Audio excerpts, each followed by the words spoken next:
What's going on YouTube? So today we are checking out the Revv Generator 100P and we're going to talk about why I've ultimately decided to return it. So a little background, this is definitely the most expensive amplifier I've ever purchased for myself, retailing for around $3,000 after taxes US, and I got it on sale for about, ended up paying like around $25.80. For amps in this price range, it was definitely the one that made the most sense for me. I wanted something that had the cabinet simulation direct out. I wanted something with reverb built in. The noise gate built in is an awesome plus. I wanted a high gain monster of an amp, multi-channels. I wanted all these things, and Revv seemed to kind of be one of the only 100 watt heads on the market that had that feature. So it's a very expensive amplifier. It costs a lot. Let's see what you get. Alright, so you can see the features here around the front. We've got the clean channel, treble, mid bass, the channel 2, channel 3 with the bright cut and fat switch. Over here, the masters, presence depth. This is the toggle switch for the different cabinet emulations. This is not a button. It doesn't even light up when you're connected, which is kind of annoying. But I guess it'll clip if you're clipping. I never saw it do that. Level control for the headphone jack, which is cool. When you use the headphone jack, it's using these cabinet emulations as well. And on the back, you can see where the power goes, the fuses, external bias controls. This is the stereo direct outs. We've got the reverb, the gate, USB, ground switch for the direct outs.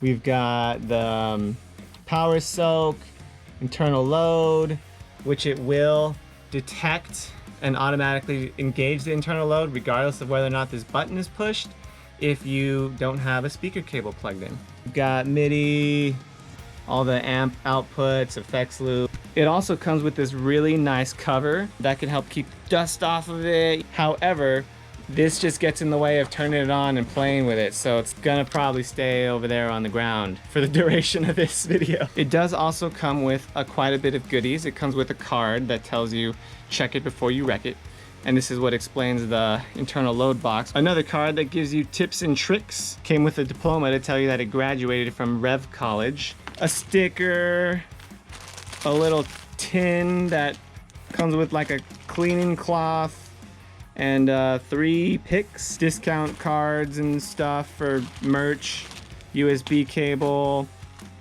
a beanie, then we got the foot switch. You can take a look at the packaging real quick. It came double boxed. It had these super heavy duty balloons that went on each side of the head. Very sturdy, felt like that was definitely going to protect everything.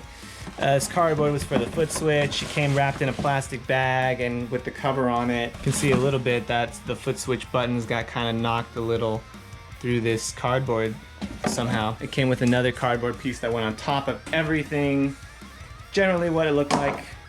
Despite the stellar packaging, you can see that the amp did not come perfect. There's like some small little nicks here on the side that are, you know, not really a big deal, but for $3,000 could kind of be a big deal. By the way, the setup today is my Les Paul Traditional Pro. We are plugged into the Mesa cabinet with Celestion V30s in it. And the way we're hearing it right now is we just have a Rode NT1 room mic that's picking up my voice right now, and it's just gonna kind of pick up the room sound. So let's check out the clean channel.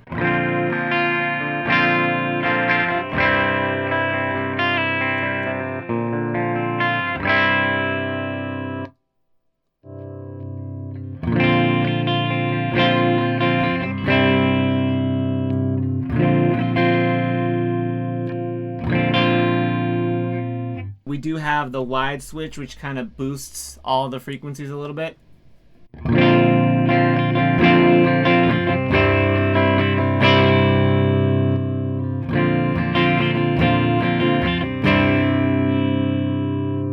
Kind of just comes off as being a little bit louder in my opinion. Got the bright switch.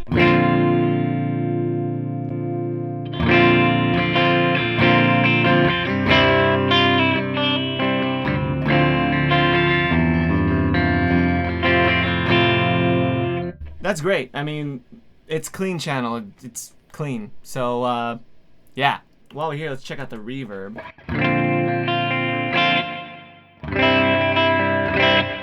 Sounds like a spring reverb.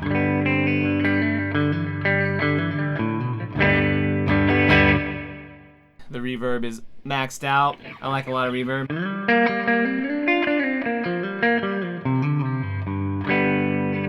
For the hell of it, let's just go ahead and do some single coil.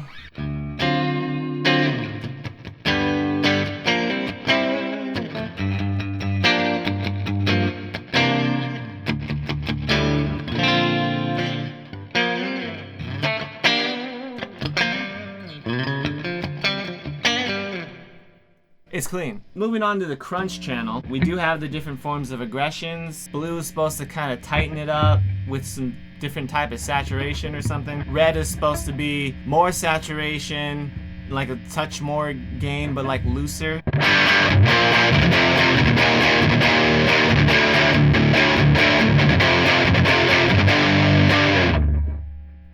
So I'm gonna switch through these real quick.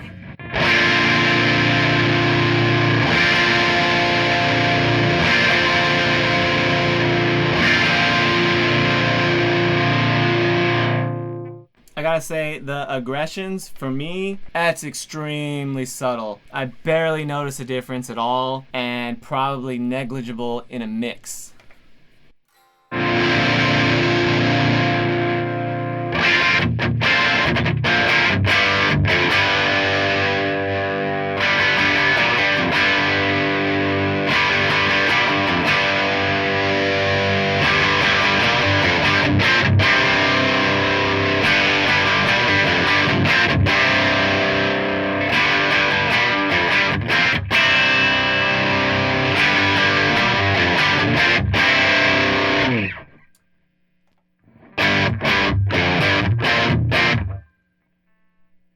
The mids.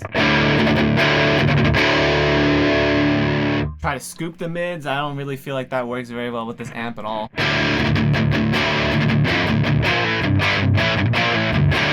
Kind of just feels like there's less amp now.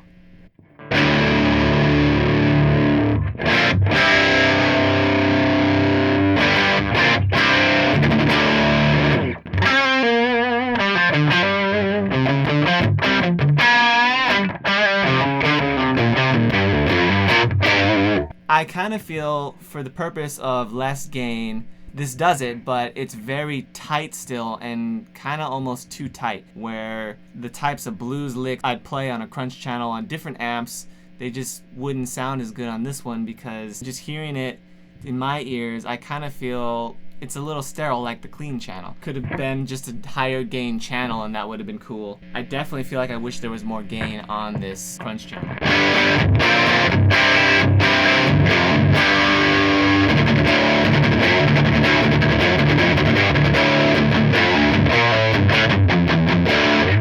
Hit that with a booster and then it gains up and like you practically have a lead channel. Now going to the lead, purple channel. And granted, Revv does offer the full version that has the fourth channel, which is the red channel. They kind of describe that red channel as being, I think, a little bit what I'm talking about, like looser, a little more vintagey. I feel like everything on this amp sounds very similar to itself, and purple channel here is meant to be, between purple and red, it's meant to be extremely tight. So all that being said, it's like I got what I was looking for, but anyways, lead channel.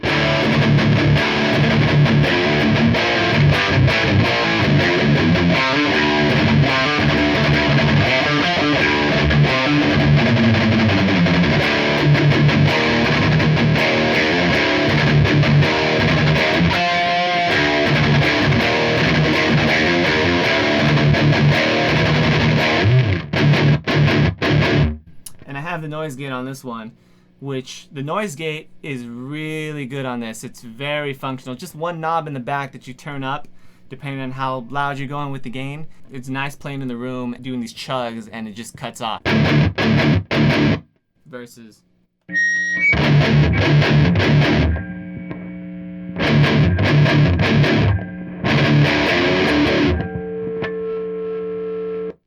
Noise gate, great. So I already have it on the red aggression here. Again, we've got bright switch.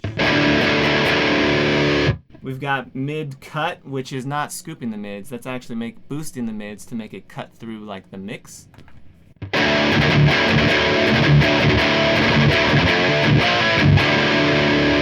Got the fat switch, which widens up the bass.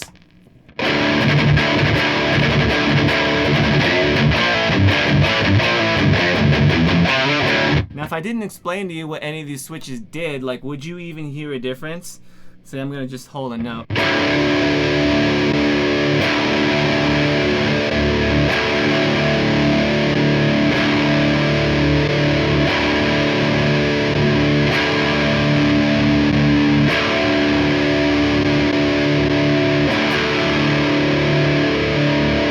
And then the aggressions again.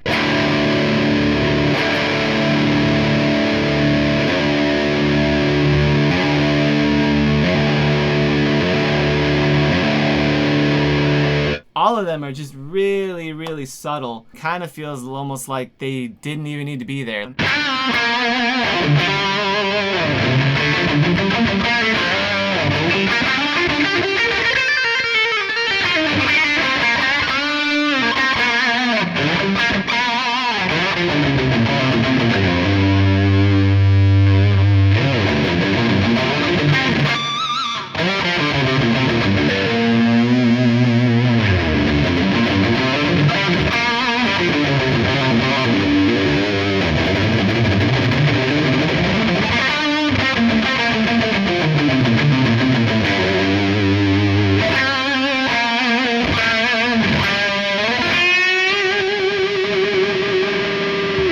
Those are the sounds. That's what it sounds like. I do feel like when it comes to leads, this purple channel leaves some to be desired. And I already just don't really care about the clean channel or the crunch channel. So there's 3/4 of the amp already that I probably won't really ever use. The thing we got to talk about is what you're using this amp for. So I was not intending on using this for gigs at all. It's too expensive. My band plays local bars. It's gonna get messed up if I take it out there. I'm not willing to do that for such an expensive amp. Recording was a big thing that I was planning to do with it. My workflow has traditionally consisted of plugins. I've been using plugins for making demos, quick songs. What I wanted was this amp to come in and basically destroy everything that I have tone-wise and just be like, wow, I can't go back to my Bugera and I can't go back to these plugins anymore because this thing just sounds so absolutely killer. But when I plugged it into the computer using the direct out and I started comparing it to my plugins, it was not good enough, unfortunately. Looking on to the future, the plugin of tomorrow might beat the Revv entirely. Alright guys, so I'm in Studio One here and I have the Revv recorded with the direct out. And this one here is using the 2 notes wall of sound. I didn't really do much. It sounds like this.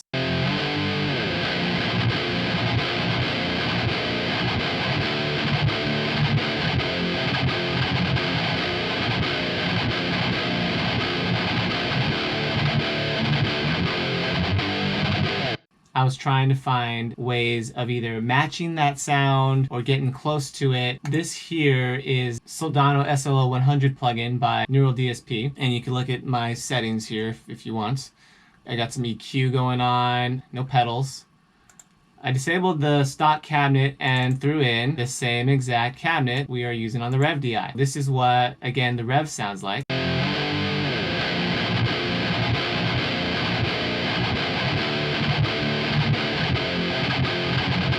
And this is what the Soldano sounds like.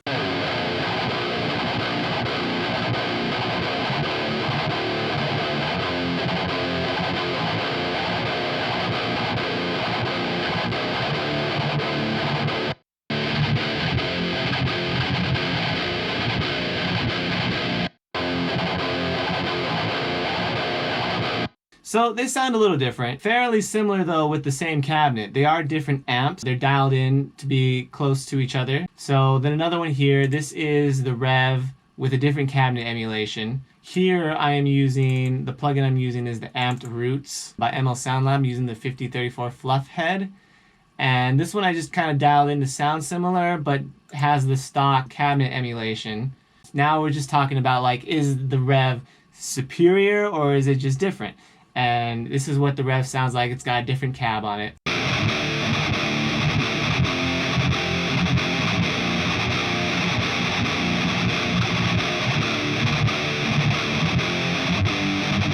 So now the EVH head.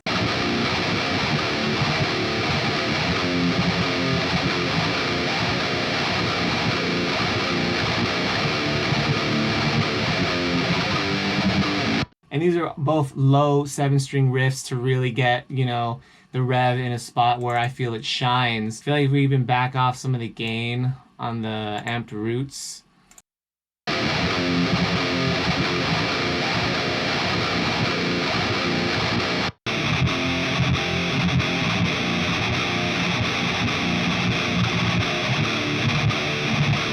I kind of think the Revv sounds a little bit better. Not by much though. Like that's again like my maybe 15% better. And for the price difference, this EVH head is free. You can really just argue like, is it better or is it different? And is it even noticeable in the context of a mix? So I've got some MIDI bass here and MIDI drums. So let's cycle through some of these.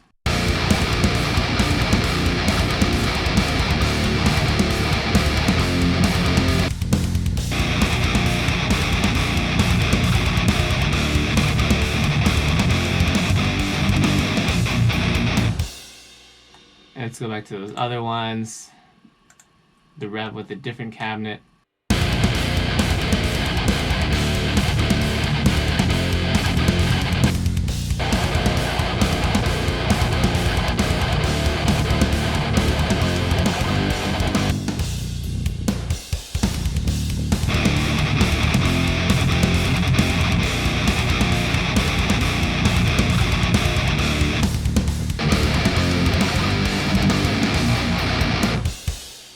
Do they sound different? Yes. Does the Revv sound better? I mean, I'd probably say so. I'd probably say that of all of those, the Revv sounds a little bit better. But we're talking $3,000 versus a free plugin, or even the Neural DSP one is like $100 new. And it goes on sale for like $50 all the time. So we're talking $50 to free to $3,000, and that is just, it's too close. The Revv is not that much better. Maybe you'll disagree. Maybe you think that it sounds totally better than these plugins. Maybe you think the plugins sound better. It's, you know, whatever you're looking for. One of the other things we have to talk about is this foot switch. One of my biggest gripes with this amp, it's gonna be hard to tell, but this thing is super lightweight. Feels kind of hollow too. There's nothing on the bottom of it. Super smooth, slippery. I have carpet in my room, so trying to step on it, on this carpet, it just slides around all over the place. I prefer my foot switches to be built like tanks. It's something that I'm stepping on all the time, kicking around. I want to be able to hammer nails with my foot switch. You can even see there's like, if I get really close, not sure if you can see, there's like flex here on the sides. My foot switch for the Bugera, now this thing is a lot heavier, a lot more solid. It's been kicked over the years and even dropped it a couple of times. This is how I prefer it. For a $3,000 amplifier, it's like, dude, they made a $20 foot switch. That's what it feels like. But I mean, it works. The stuff clicks.